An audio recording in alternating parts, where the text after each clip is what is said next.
eti anafanya hivi hao wanaanguka, anafanya hivi hao wanaanguka, lakini kameramani ndio anamsogelea zaidi.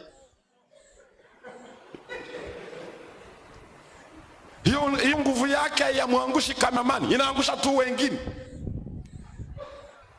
Ni vizuri watu wakae waangalie huu udanganyifu unaoendelea leo, unaitwa ndio nguvu ya Roho Mtakatifu. Yaani watu wamekuja kwenye ibada wanaangushwa tu ovyo ovyo, naangushwa ovyo ovyo. Kila ibada lazima watu waanguke. Ndio maana watu walienda Loliondo. Kikombe gani hicho kinatolewa na mtu mmoja pekee? Na walienda. Unajua Mungu ni kwa vile alizuia. Hivi fikiria kwamba wangelipona, tungeelewana humu kanisani. Yaani huo mjadala usingeisha kwamba hivi ni mtumishi wa Mungu, ilikuwa ni dawa toka mbinguni. Shukuru Mungu aliweka mkono wake akazuia. Watu walienda Loliondo na bado hajafanya ibilisi yale ambayo Biblia inasema atawagiza moto kutoka juu uje mbele za wanadamu. Na unajua ule moto ni feki kama alioleta wakati ule wa Ayubu.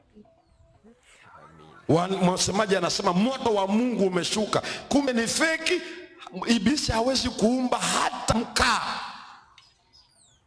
Ndio maana wachawi wanaweza kukutengenezea mazingira hapo, ukaona gari na injini inataa na inaunguruma. Hakuna cha gari wala cha nini. Wale wanaomchora ibilisi ni mweusi, ana mapembe, ana makucha marefu kama ya ndege, wanakubabaishia tu. Wala yuko hivyo, ili akitokea kwenye chumba chako anawaka kuliko taa za TANESCO. Na hiyo yote kukubabaishia tu.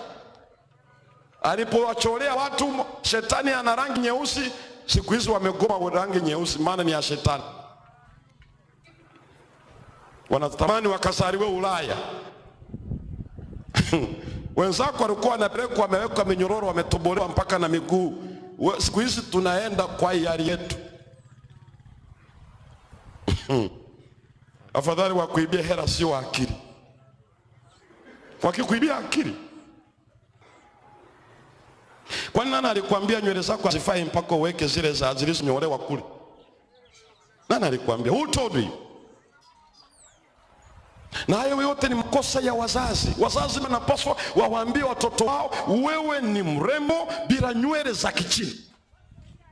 Mnaona mmenyamaza, mnaniangalia. Sio ninyi, ni wale ambao hawajaji.